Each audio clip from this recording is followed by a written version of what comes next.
Well, hello there and welcome back. So I need to terminate this instance because I kind of destroyed it. It's a learning experience. So let's create a new one. Instance, launch instance, and we're going to call this one SELinux. This is another thing that you can kill your system when doing. Do you think I'll kill mine this time? We'll find out. Launch instance. It's just good to every once in a while go through, clear out your old stuff, and start anew. It's not a bad idea to start anew sometimes. Okay, so happy day, I'm in. Sudo yum-y update. You can see that it's still patching. So while it's doing that, in fact, I'm going to Control C. I'm going to sudo useradd mele, and I'm going to sudo su dash to become root, and cd into etc, and cd into sudoers.d,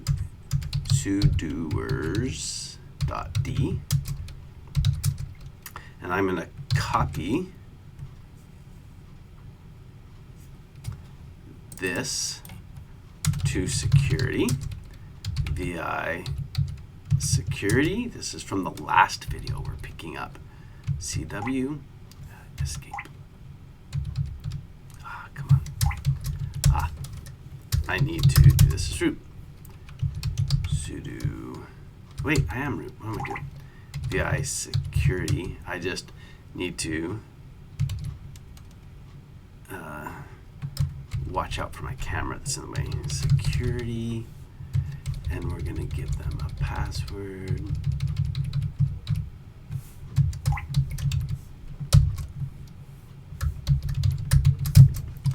And exit. Oh, before I exit, history, exit. So if you don't know what I'm doing, watch the last video. I'll try and link to it down below. Now, as EC2 user, I should be able to sudo su-mele, and here I'm mele. I should be able to sudo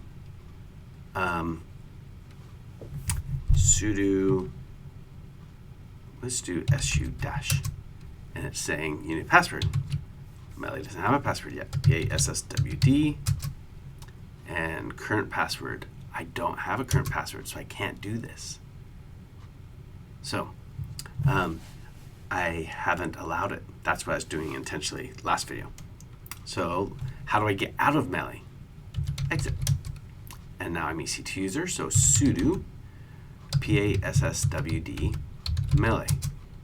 And it's changing the password for mele.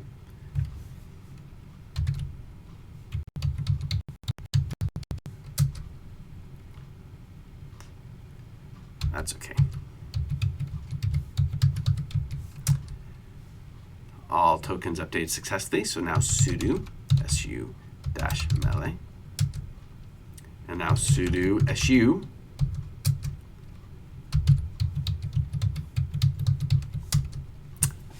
mele is not in the sudoers file. I haven't added mele to security yet. Sudo user mod -add we'll do uppercase G, security mele. Oh, helps if I add security group. Sudo group add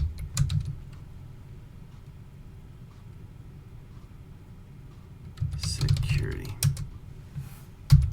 Now let's do that. Sweet.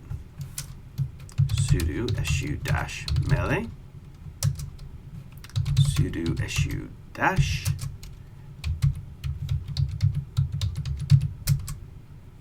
woohoo!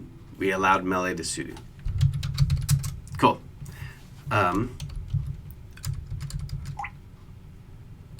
history of melees and history of EC2. Now, I'm going to go even further, though. So we've done that so far. Let's now go deeper into security. We need to make sure that we're enforcing things. So SELinux has something that enforces mandatory access control. If you don't know what mandatory access control is, I have a good web page I like to point people to. I'll try and link to it down below. In fact, I'm going to pause the video and find that. Okay, that was harder to find than I thought. It used to be linked easily by Google when I did a certain search, but I had to pull it up another way. So anyway, this is a great walkthrough of the different access control examples. And if we look at mandatory access control, this is what SELinux can do. This guide walks you through a little bit to kind of understanding, not really in depth, why you need the different ones. So a great example is, hey, someone who can do checks for a company shouldn't be able to do a check written to themselves. You need to have a check on that. Just because you can do checks, sometimes it means you can let other people do them on your behalf. Other times it's not. Those are different access controls. So it depends on what you're doing at a company is what you need to do. So mandatory access control, this is implemented on Linux by using SELinux. Okay, and SELinux was written by the U.S. government. It's I'm gonna go blank as to which group, but then they gave it to the Linux community as open source. So the cool thing is getenforce. You can see it's actually installed and just set to permissive. So we can just do sudo setenforce. So permissive is just like a traffic cop. It says, hey, I'm watching, but I'm not going to stop you. So not really traffic, just logging what you're doing. But if you do setenforce 1, it actually stops you from doing certain things. So now we can do getenforce, and we can see it's enforcing. Sweet, that easy. Now, we used to have to sudo vi etc sysconfig SELinux. So we used to have to edit this and change it. In fact, you do have to change it, I believe, if you're going to have it on reboot. So this you need to change if you're going to have it on reboot. And then you also, if you're setting it for the first time, you should relabel, auto-relabel stuff. So I'm just going to go ahead and I'm going to come down here. This is another thing. You don't want to make a mistake on this file. So it can be set so permissive, but there's also enforcing. So and I think it says in here, right here. So it was set to permissive. We're going to set it to enforcing. Okay? I'm just going to copy it and paste so I don't make a mistake typing it. Because you don't want to make a mistake. It can break your system. Now I also want to sudo touch dot /dot autorelabel. Autorelabel. Yes. I always have to make sure I spell it right. And enter. Now that means when you reboot, it's going to go and relabel everything. So sudo reboot. And this is when you sit back and you sweat because it takes a while to relabel. So if you try to get back in immediately, it's not going to work. I know usually it doesn't take a while to reboot, but with relabeling the system, it does. And depending on how big the system is, how slow things, I'm going to Control C that. It's going to take a while.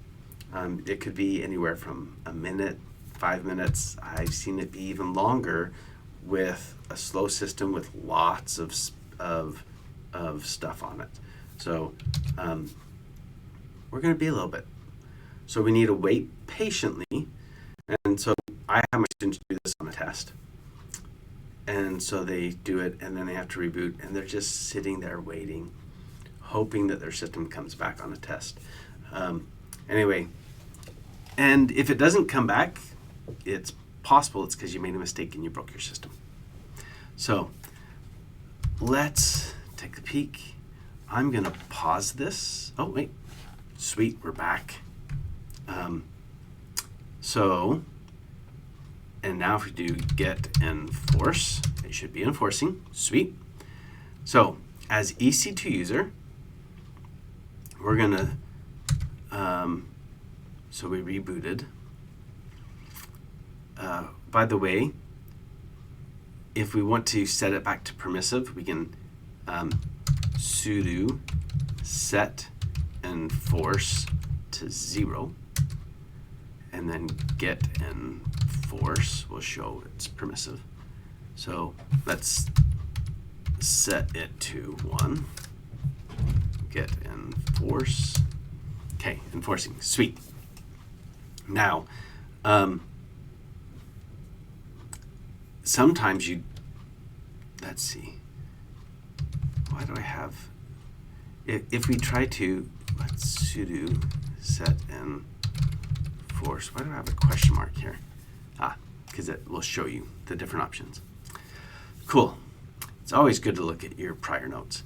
Now, we've got it enforcing, but the problem is we don't know what it's doing. So we can actually do a search. Sudo, ausearch, and we're going to do abc, and we'll do -ts recent. No matches. Let's just do, if I do blank, no, so let's do -m all. Okay, so that shows us all the stuff that we got, and then we could actually look at the different kinds here. So I suggest that you pause, try and understand what's going on in your systems if you're following along, trying to do this on a system. Some systems, some of these, I mean, this is just an audit message. We can look and try and understand what's going on here. Sometimes I'll paste this into Google. I guess now you could paste it into your friendly LLM and try and understand what it's doing. One of the things, and let's see if this still does it. If I do ls ltrah on proc1, so that's trying to get information about the main #1 process. Now if I look, I should have something. I wonder if this is reverse. If I grep proc. So there are, nope, just proc titles. That used to pop something in there. One of the tools that I've used often, use it as a guide to help me understand a little bit, is audit to allow. So sudo yum-y install audit to allow. And if I remember right, this doesn't exist in its own package, so you have to find it. So we'll find that in a second. I think it's policycoreutils-python. Yeah, I couldn't find it. So we can do sudo yum provides audit audit to allow, and it's in policycoreutils-python-utils. So we can do sudo yum-y install policycoreutils-python. I think that's all we need. Once again, you can also use DNF.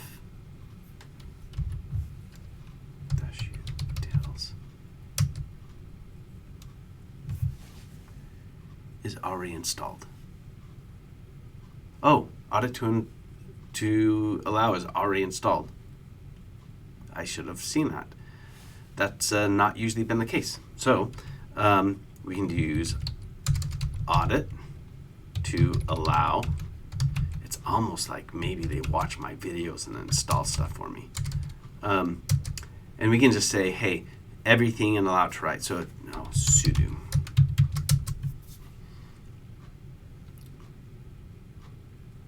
There's nothing right now.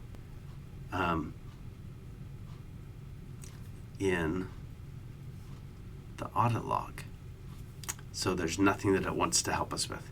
So when things show up though, then this is when you can run it, and it'll give you an idea about what you might want to fix. It usually tells you to do something that's wrong.